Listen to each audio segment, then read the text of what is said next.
Hello friends, आप सभी का एस के एजुकेशन यूट्यूब चैनल पर स्वागत है। आज का वीडियो बहुत खास रहने वाला है। आज बात करेंगे बिहार बोर्ड कक्षा 10 के नॉन हिंदी के महत्वपूर्ण क्वेश्चन आंसर पर ध्यान देंगे। ठीक है, तो चैप्टर आज बात करेंगे बाल गोविंद भगत। इससे पहले जो वीडियो बनाया गया बाल गोविंद भगत के महत्वपूर्ण ऑब्जेक्टिव क्वेश्चन का, ठीक है, वो भी वीडियो आप देख सकते हैं। ठीक है, उसका लिंक आपको डिस्क्रिप्शन में मिल जाएगा। चलिए वीडियो स्टार्ट करते हैं आज का।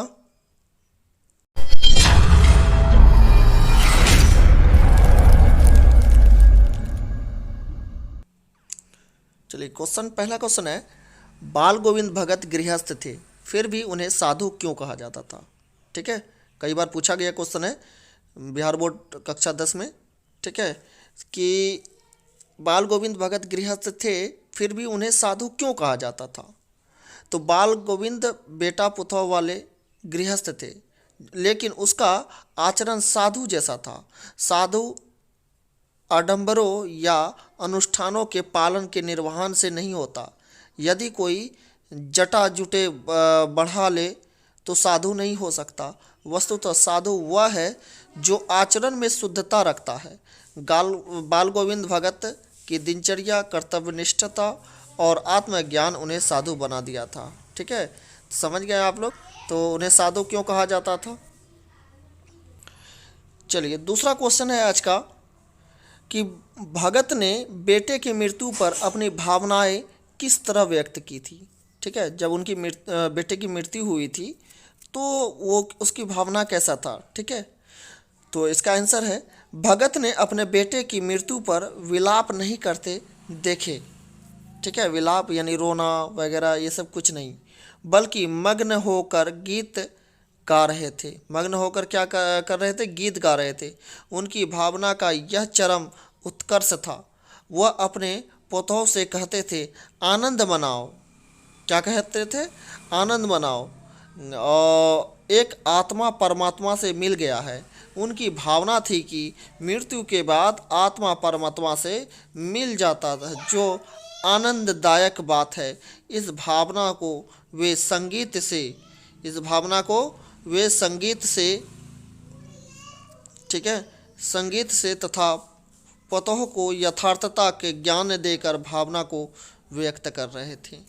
ठीक है, तो इसका टोटली बात यह है कि जो आदमी की मृत्यु होती है वो उस आत्मा का मिलन जो है परमात्मा से होता है। उनका यही कहना था कि आत्मा परमात्मा से मिलन हुआ है।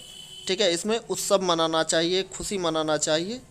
ठीक है, चलिए आगे बढ़ते हैं हम लोग। चलिए अगला क्वेश्चन है, बाल गोविंद भगत कबीर को साहब मानते थे, इसके क्या कारण हो सकते हैं। ठीक है, बाल गोविंद भगत जो है वो कबीर को क्या मानते थे, साहब मानते हैं। इसका एक ऑब्जेक्टिव भी आता था।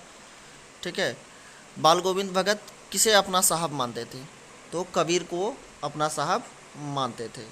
चलिए इसका आंसर देख लेते हैं। बाल गोविंद भगत कबीर को साहब मानते थे, इसका क्या क्या कारण हो सकते हैं। तो बाल गोविंद भगत कबीर को अपना साहब मानते थे क्योंकि वह कबीर द्वारा बताए गए आदर्शों का पालन करते थे। उनके द्वारा लिखे गए गीतों को टर्न में तन्मयतापूर्वक गाकर परमात्मा की साधना करते थे। भगत कबीर की भांति झूठ नहीं बोलते थे और खरा व्यवहार रखते थे। यानी यहाँ पर खराब नहीं होगा, खरा होगा। ठीक है, खरा व्यवहार रखते थे। किसी से दो कुट बातें करते थे, किसी से भी। ठीक है, लेकिन किसी से झगड़ा नहीं करते थे। वह किसी का की चीज़ नहीं छूते थे, बिना पूछे वो किसी का भी चीज़ नहीं छूता था। ठीक है, और अब आडंबर का विरोध करते हुए तब से समानता का व्यवहार करते थे। ठीक है, सबसे समानता का व्यवहार करते थे और संसार को शाहीन समझ त्याग में जीवन व्यतीत करते थे। ठीक है, तात्पर्य यह है कि कबीर उनके जीवन मार्ग के सच्चे पथ प्रदर्शक थे, इसलिए वह उन्हें साहब मानते थे। तो इसका आंसर इस प्रकार से होगा। ठीक है, चलिए अगला क्वेश्चन है, भगत के व्यक्तित्व और उनकी वेशभूषा का अपने शब्दों में चित्र प्रस्तुत कीजिए। ठीक है, भगत यानी बाल गोविंद भगत का वेशभूषा कैसा था, उसका व्यक्तित्व कैसा था, उसके बारे में बोल रहा है। ठीक है, तो इसमें है, बाल गोविंद भगत एक कबीरपंथी मझुले कद के गोरे चिट्टे आदमी थे। ठीक है, बाल गोविंद भगत कैसे थे?